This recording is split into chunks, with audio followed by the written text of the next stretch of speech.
Hello' guys, আপোনালোকে চাই আছে ৰং ৰোড। আজি এইখন ভিডিঅ' উপস্থাপন কৰিছোঁ উৰা বাজাৰ, যাৰ পুৰণি নাম পিচ কেম্প। এই বজাৰখন সোমবাৰ দিনাখন হয়। কোনোবাই যদি ঘৰত পাৰ্টি কৰিব বুলি ভাবিছে তেতিয়াহ'লে খাচীৰ কাৰণে বা পাঠাৰ কাৰণে এই বজাৰত আহিব পাৰে। লগতে লোকেল মাছ, শাক পাচলি, কুকুৰা গোটেইখিনি এই বজাৰত পোৱা যায়। সোমবাৰ দিনাখন বজাৰখন লাগে আৰু বজাৰখন আছে নাগালেণ্ডত, ডিমাপুৰ আৰু ধনশ্ৰী পাৰৰ মাজত বজাৰখন, যাৰ নাম হ'ল উৰা বাজাৰ, পুৰণি নাম হ'ল পিচ কেম্প। আপোনালোকে আহিব পাৰে, আহি পেলাই এই বজাৰখন চাই যাব পাৰে, বা ঘৰত সৰু সুৰা পাৰ্টি যদি বা ডাঙৰ পাৰ্টি কৰিব ইয়াত আহিব পাৰে। খাচীৰ কাৰণে খাচী পাঠা এভেইলেবল, লগতে হাঁহ কুকুৰা, লোকেল মাছ, শাক পাচলি এভেইলেবল। আৰু আপোনালোকে নিশ্চিন্ত মনত আহক, ইয়াত অপেনলি আপোনালোকে যিমান টকা আছে লেনদেন কৰিব, অপেনলি কৰক, একো হেৰফেৰ নাই ইয়াত।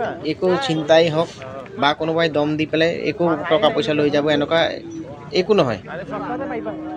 এইখন বজাৰৰ কমিটি বহুত ভাল, আৰু যিকোনো প্ৰব্লেম হ'লে আপোনালোকে কমিটিক গৈ পেলাই ক'লে কমিটিয়ে একদম লগে লগে একশ্যন লয়। যিকোনো সমস্যাৰ কাৰণে আপোনালোকে যাব পাৰে। এইখন বজাৰত আহি পেলাই ধৰক আপোনালোকৰ কিবা হেৰফেৰ হৈ গ'ল, কমিটিক জনাই দিলে লগে লগে একশ্যন হ'ব।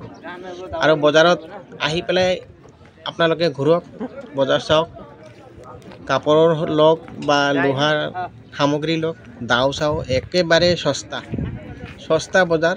আপোনালোকে এইখন বজাৰত আহিব পাৰে। হ'লচেলত যিকোনো বস্তু আপুনি হ'লচেল ল'ব, বা আপোনাৰ নিজৰ ঘৰ বা দোকান আছে, দোকানৰ কাৰণে আপুনি হ'লচেলত বস্তু লৈ যাব পাৰে। এতিয়া ৰাতিপুৱা মই ভিডিঅ'টো অলপ এক ঝলক দেখাইছোঁ, বহুত দোকানী এতিয়ালৈকে অহাই নাই, তথাপিও এক ঝলক দেখাইছোঁ, দোকানী অহা নাই। আপোনালোকে চাই পেলাই ভিডিঅ'টো কেনেকুৱা লাগিল আমাক কমেণ্ট কৰি পেলাই জনাব, আৰু কি এইখন বজাৰৰ কি দেখালে আপোনালোকৰ ভাল লাগিব আমাক কমেণ্ট কৰি পেলাই জনাব। আৰু লগতে এটা শ্বেয়াৰো কৰি দিব। শ্বেয়াৰ কৰি দিলে আপুনি যদিও নলয় আপোনাৰ বন্ধুবৰ্গই ল'ব পাৰে। সেইকাৰণে আপুনি ভিডিঅ'টো চোৱাৰ লগে লগে শ্বেয়াৰ কৰি দিব বুলি এই আশাৰে আজিৰ ভিডিঅ' এইখিনি সমাপ্ত।